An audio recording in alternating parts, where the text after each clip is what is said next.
We are sizing up the president's scandals. So far, we've seen the IRS fast and furious, the war on journalists, drones, and Benghazi. And now it's time for the baby scandal, the newest of them all.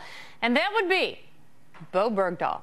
We are using the CBI index to rank the wrongdoing, and Bergdahl lands at number 4. So how does the Taliban prisoner swap compare to some of the other horrific scandals? Let's ask our friend and mentor, Judge Andrew Napolitano. He is a Fox News senior judicial analyst. Welcome back to the show, Judge. Good to be with you guys, all of you. So what do you think? What do you think about Bergdahl? You know, it's right in the middle of the scandal pack. He's at number 4. I think a couple of things about it. The reason we have this Bergdahl problem is because we have Gitmo. And the reason we have Gitmo is because the Bush administration believed it could find a place where the government would not be regulated by the Constitution. And in the 5 times that was challenged in the Supreme Court answered consistently, wherever the government goes, the Constitution goes, and wherever the Constitution goes, the courts go, and you are subject to the Constitution. So the idea that human beings could be warehoused against their will, uncharged and untried, is alien to the Constitution. So that's on one side of the spectrum. On the other side of the spectrum are 2 laws. One which says you cannot provide material assistance to a terrorist organization, and the other says, you, President of the United States, want to release people from Guantanamo, you have to give notice to the Congress. Not public notice, not everybody in the Congress, but notice to the Congress.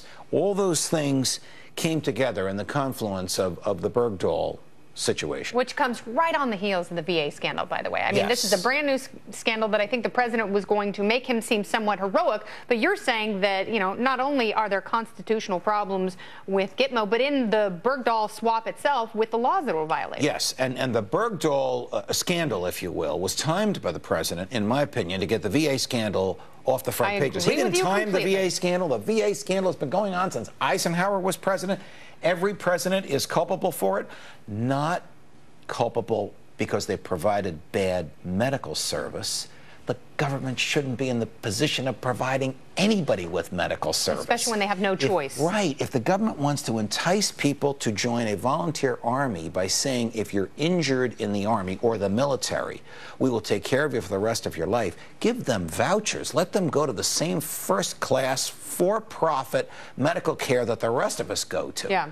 But if the government's doctors can't deliver health care in the government's hospitals, that's a scandal that's been brewing for 50 years. Judge, I happen to agree with you on Obama breaking basically the law of the congressional notification. There are a lot of libertarians who don't agree with me and you about that, who will say that the Guantanamo aspect, the unconstitutionality of Guantanamo, should override any material support laws, which is kind of a lousy law to begin with, and also the 30-day notification law. What do you say to that, Chris? On this, I agree with the president. The 30-day notification law is probably unconstitutional.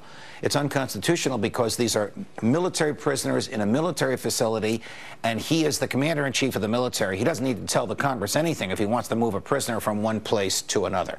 I also agree with the president that the concept of Gitmo is profoundly unconstitutional for the reasons I articulated. And the Supreme Court has said, you have people there, you have to try them. They're entitled to a fair trial. Now, why are they not on trial?